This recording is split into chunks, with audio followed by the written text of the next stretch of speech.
Hello students, आज का हमारा टॉपिक है मोमेंट ऑफ इनर्शिया के ऊपर। जो भी प्रॉब्लम है वो प्रॉब्लम हम डिस्कस करेंगे लास्ट ईयर की जेई प्रॉब्लम्स के साथ। ठीक है, तो हमारा जो टारगेट था जेई मेंस 2021 में हम क्या कर रहे थे कि जितने भी इंपॉर्टेंट टॉपिक है उन टॉपिक्स के मैं क्या करूँगा, एक एक टॉपिक्स के कॉन्सेप्ट वाइज पहले कॉन्सेप्ट डिस्कस करेंगे, फिर उसके बाद उसकी प्रॉब्लम्स हम डिस्कस करेंगे। तो सबसे पहले बात करते हैं आज मोमेंट ऑफ इनर्शिया की। ठीक है, तो मोमेंट ऑफ इनर्शिया होता क्या है? मोमेंट ऑफ इनर्शिया को हिंदी में बोला जाता है जड़त्व आघूर्ण। देखो, बात करते हैं मोमेंट ऑफ इनर्शिया की। मान लो कि मेरे पास ये कोई एक रिजिड बॉडी है, ठीक है, और ये किसी एक्सिस के अबाव क्या कर रही है? रोटेट कर रही है। ये कोई बॉडी है, रिजिड बॉडी, जो किसी एक्सिस के अबाव क्या कर रही है? रोटेट कर रही है इस एक्सिस के अबाव। ठीक है, अब इस बॉडी के अंदर बहुत सारे पार्टिकल्स होंगे, ऐसे बहुत सारे पार्टिकल्स से मिलकर बनी होगी ये। ऐसे मान लिया कि ये m1 है और ये r1 इसकी परपेंडिकुलर डिस्टेंस है इससे, ये r2 डिस्टेंस है, ये m2 वाला पार्टिकल है, ये m3 पार्टिकल है जिसकी डिस्टेंस है r3 परपेंडिकुलर। तो I जो लिखा जाता है इस पूरी बॉडी का, इस पूरी बॉडी का जो मैं I लिखूंगा वो देखना कैसे लिखता हूँ। I axis equal to m1 into r1 का square plus m2 into r2 का स्क्वायर, इस तरह से चलता रहेगा आगे तक। ठीक है, तो यहाँ पे m1 क्या है? मास है। ठीक है, r1 क्या है? परपेंडिकुलर डिस्टेंस उस ऑब्जेक्ट की जिस एक्सिस के अबाव वो रोटेट हो रहा है। ये इस एक्सिस के अबाव क्या हो रहा है? रोटेट हो रहा है ये वाला पार्टिकल। जब ये बॉडी रोटेट हो रही है तो मैं बोल सकता हूँ कि ये वाला पार्टिकल सर्कुलर मोशन करता रहेगा इस एक्सिस के अबाव। तो यहाँ पे क्या है? m1 क्या है? मास। r1 क्या है? जो ऑब्जेक्ट है उस ऑब्जेक्ट की उस एक्सिस से परपेंडिकुलर डिस्टेंस। ध्यान रखना मैंने क्या बोला? परपेंडिकुलर डिस्टेंस, ये पॉइंट आपको ध्यान रखना है। ठीक है, इस तरह से मैं लिख सकता हूं। अब बात करते हैं इसके बारे में। यूनिट क्या होगी इसकी? केजी मीटर स्क्वायर होगी। ठीक है, और एक स्केलर क्वांटिटी है, मतलब कि अदिश राशि है। क्या है? अदिश, जिसकी कोई डायरेक्शन नहीं है। तो ये हो गया मोमेंट ऑफ इनर्शिया। तो सबसे पहले आपको प्रॉब्लम दी गई है कि प्रॉब्लम कैसे डिस्कस करना, सॉल्व करना है। तो देखो, पहला प्रॉब्लम एक एग्जांपल देके बता देता हूँ, इस पे अप्लाई करके। मान लो कि कोई एक्सिस है ये और एक m मास का ऑब्जेक्ट है और इसकी डिस्टेंस है यहाँ से d। ये इस एक्सिस के अबाव क्या हो रहा है? रोटेट हो रहा है। इस एक्सिस के अबाव ये क्या हो रहा है? ऐसे सर्कुलर मोशन कर रहा है, रोटेट हो रहा है। ठीक है, तो मुझे इसका मोमेंट ऑफ इनर्शिया लिखना है। तो मैं मोमेंट ऑफ इनर्शिया कैसे लिखूंगा? इस एक्सिस के अबाव मास m इंटू डी। डी क्या है? ये परपेंडिकुलर डिस्टेंस है जिस एक्सिस के अबाव यह ऑब्जेक्ट रोटेट हो रहा है। जिस एक्सिस के अबाव यह ऑब्जेक्ट रोटेट हो रहा है, तो डी स्क्वायर। ठीक है, मान लो कि एक ऑब्जेक्ट यहाँ पे रख दिया मैंने डी डिस्टेंस पे ही, तो क्या हो जाएगा इसके अंदर? m1 मान लो इसको और m2 मान लो, तो m2 डी स्क्वायर।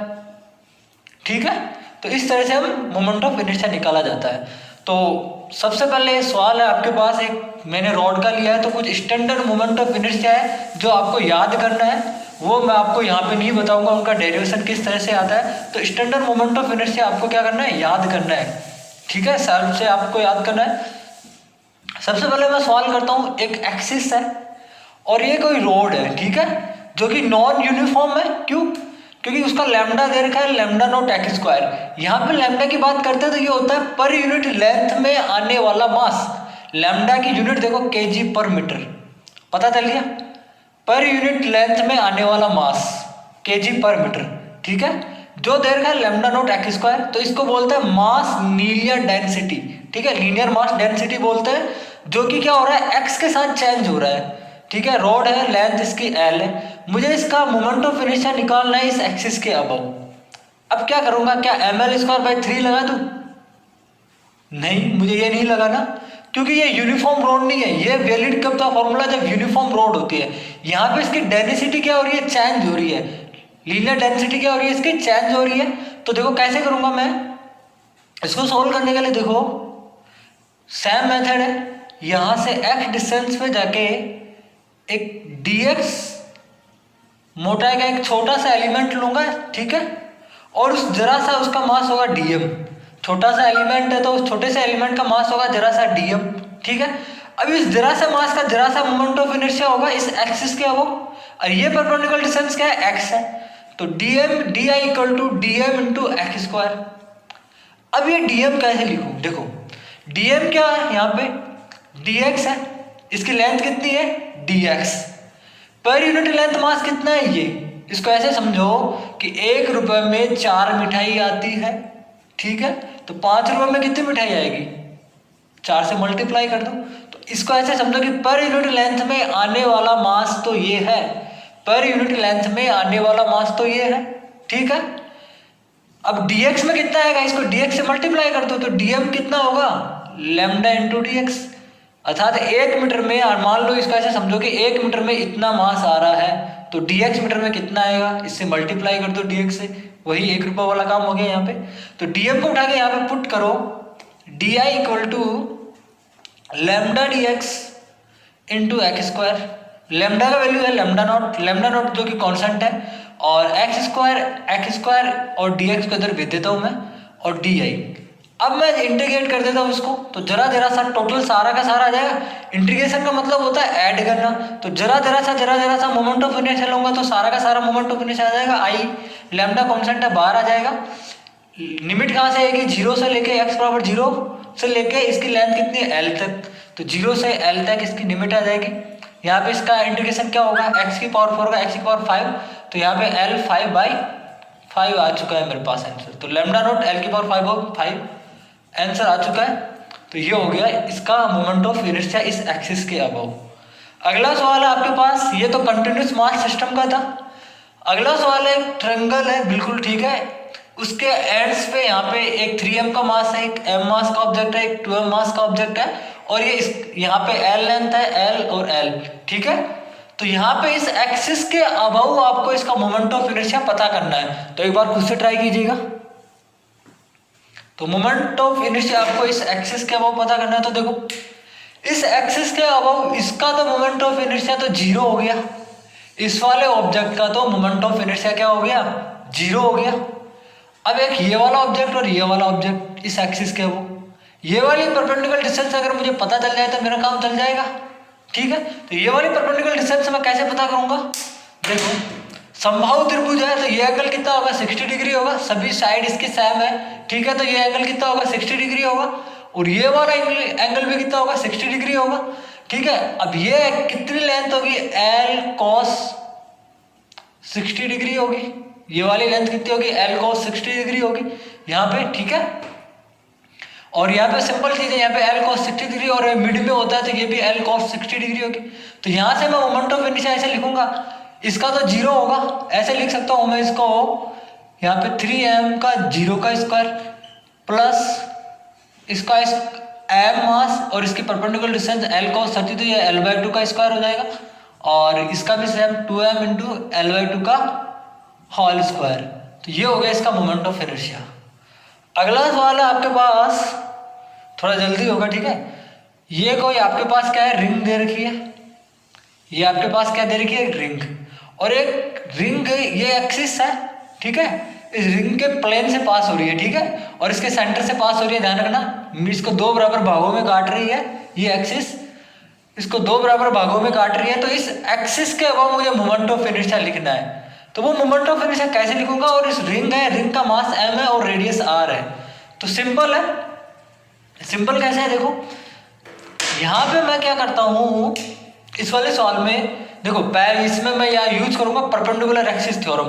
अब जिन बंदों को परपेंडिकुलर एक्सिस थ्योरम नहीं आता वो एक बार देख लीजिएगा कि परपेंडिकुलर एक्सिस थ्योरम मैं कैसे अप्लाई करता हूँ यहाँ पे।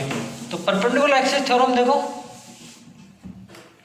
परपेंडिकुलर एक्सिस थ्योरम देखो, मान लो कि मेरे पास ये कोई एक रिजिड बॉडी है, ठीक है, और ये है एक्स एक्सिस और ये है वाई एक्सिस और ये एक जेड एक्सिस जो कि इस प्लेन के ऐसे परपेंडिकुलर है, ये वाई एक्सिस, ये एक्स एक्सिस और ये है जेड एक्सिस जो कि इस प्लेन के ऐसे परपेंडिकुलर है, ठीक है।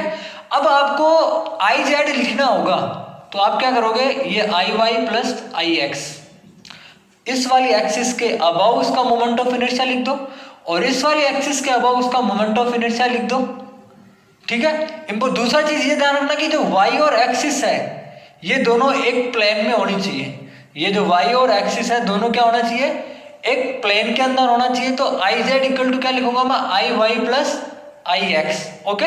और एक चीज और ध्यान रखना, ये जो वैलिड है केवल 2D ऑब्जेक्ट के लिए वैलिड है, ये वैलिड किसके लिए है, 2D ऑब्जेक्ट के लिए वैलिड है, ठीक है। 2D ऑब्जेक्ट के लिए ही ये आपको क्या करना है, वैलिड रखना है, ठीक है।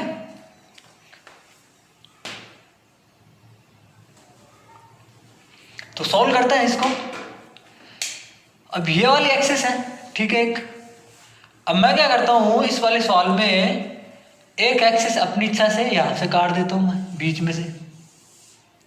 इसको मैं एक्स आई एक्स बोल देता हूँ और इसको मैं बोल देता हूँ आई वाई। इसको मैं क्या बोल देता हूँ, आई वाई। ठीक है, ये वाली एक्सिस मैं अपनी इच्छा से काट दिया इसको बीच में, जो कि सेंटर से पास हो रही है। और मुझे इसके सेंटर से यहाँ पे जो इस वाली एक्सिस के अबाउ मोमेंट ऑफ इनर्शिया लिखना है। तो मैं कैसे लिखूंगा, देखो एक चीज यहाँ पे सिंपल है। इसके अबाउ तो मुझे पता है, इसके जो सेंटर से पास होता है इसका मोमेंट ऑफ इनर्शिया तो मुझे पता है। अगर कोई रिंग है और ये एक्सिस इसके सेंटर से पास हो रही है और इस प्लेन के परपेंडिकुलर है, तो इसके अबाउ मोमेंट ऑफ इनर्शिया कितना होता था, mr² होता था। ये मुझे पता चल गया। अब मैं एक चीज बोल सकता हूँ कि इस वाली एक्सिस के अबाउ और इस वाली एक्सिस के अबाउ जो इसका मोमेंट ऑफ इनर्शिया होगा वो सेम होगा। क्यों? अरे भाई देखो, कुछ देर के लिए इस वाली एक्सिस को भूल जाओ। अब ये वाली एक्सिस है, अब इस रिंग को उल्टा तो कर दो, सेम एक्सिस बन जाएगी। तो ये भी तो इसको दो बराबर भागों में काट रही है और ये भी इसको दो बराबर भागों में काट रही है। तो सिमेट्री से मैं बोल सकता हूँ कि इस एक्सिस के अबाउ जो मोमेंट ऑफ इनर्शिया आएगा और इस वाली एक्सिस के अबाउ जो मोमेंट ऑफ इनर्शिया आएगा वो दोनों क्या होंगे, सेम होंगे। तो मैं यहाँ से ये बोल सकता हूँ कि I Y equal to I X होगा। इस वाले सवाल में I Y equal to I X होगा और आई जेड मुझे पता है mr²। ठीक है, तो मैं परपेंडिकुलर एक्सिस थ्योरम अप्लाई कर रहा हूँ यहाँ पे, I Z equal to I Y plus I X. ठीक है, यहाँ से आई एक्स दोनों बराबर है तो मैं बराबर ले लेता हूँ 2ix, क्योंकि I X equal to I Y और ये आई जेड मुझे पता है mr²। ये स्टैंडर्ड रिजल्ट है जो आपको याद करना है मोमेंट ऑफ इनर्शिया का। तो आई एक्सिस कितना हो जाएगा, mr²/2। सवाल खत्म।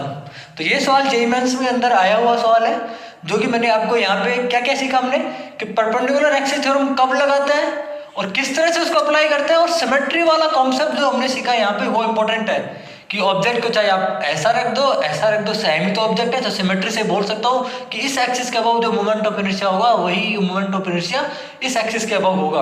अगला सवाल देखो, क्वेश्चन नंबर 4। आपके पास रिंग है, ठीक है ये, और ये इसका सेंटर है और इस एक्सिस के अबाउ ये जो एक्सिस है इसे परपेंडिकुलर है।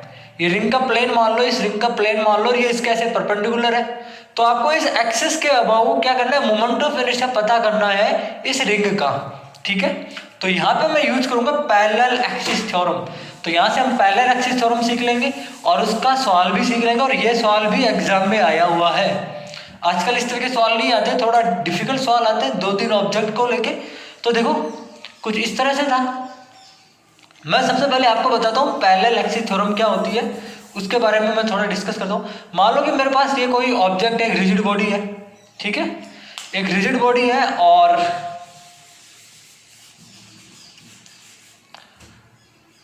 ये एक्सिस इसके सेंटर ऑफ मास से क्या हो रही है, पास हो रही है, आई सेंटर ऑफ मास से। ठीक है, और एक एक्सिस है इसके जस्ट पैरेलल में और इससे डिस्टेंस है परपेंडिकुलर डिस्टेंस d, मतलब पैरेलल डिस्टेंस क्या है d। ठीक है, दोनों के बीच में डिस्टेंस क्या है d और ये है एक्सिस। मुझे इस एक्सिस के अबाउ मोमेंट ऑफ इनर्शिया पता करना है। तो मैं आई एक्सिस जो लिखूंगा, जो मैं आई एक्सिस लिखूंगा वो होता है I centre of mass plus md²। Centre of mass इस जो रिजिड बॉडी है उसके सेंटर ऑफ मास से एक एक्सिस पास कराऊंगा, m इस रिजिड बॉडी का मास इनटू d, ये वाली डिस्टेंस d क्या है, इन दोनों एक्सिस के बीच की परपेंडिकुलर डिस्टेंस, तो m इंटू d²। तो ये सवाल तो खत्म हो चुका है। इस वाले सवाल में कुछ नहीं बचा। क्यों? देखो ये सवाल ऐसे था, इसके सेंटर से मुझे पता है क्या होता था, mr²। ठीक है, और इस वाली एक्सिस के अबाउ मुझे पता करना है। ठीक है, इस वाली एक्सिस के अबाउ। तो ये देखो, ये तो इसके सेंटर ऑफ मास से पास हो रही है, सेंटर से एक एक्सिस पास करा दूंगा मैं, इसके सेंटर से एक एक्सिस पास करा दूंगा और इस एक्सिस के मुझे पता करना है। तो ये दोनों पैरेलल हो गई ना, ये एक्सिस, इसको ऐसे देखो, ये दोनों एक्सिस क्या हो गई, पैरेलल हो गई। ठीक है, इस बॉडी के। तो ये तो मुझे पता है आई सेंटर ऑफ मास क्या होगा, mr² और ये वाली डिस्टेंस r के इक्वल होगी। ठीक है, ये वाली डिस्टेंस क्या होगी, r के इक्वल होगी। तो m से मल्टीप्लाई कर दो, m इंटू r²। तो यहाँ से क्या हो जाएगा, आई सेंटर ऑफ मास मेरे को पता है कितना होता है, mr² और यहाँ से प्लस m और ये r, तो 2mr², इसका आंसर हो जाएगा। तो अगली प्रॉब्लम डिस्कस करते हैं। तो जे 2015 में आई थी, एक अच्छी प्रॉब्लम है वो।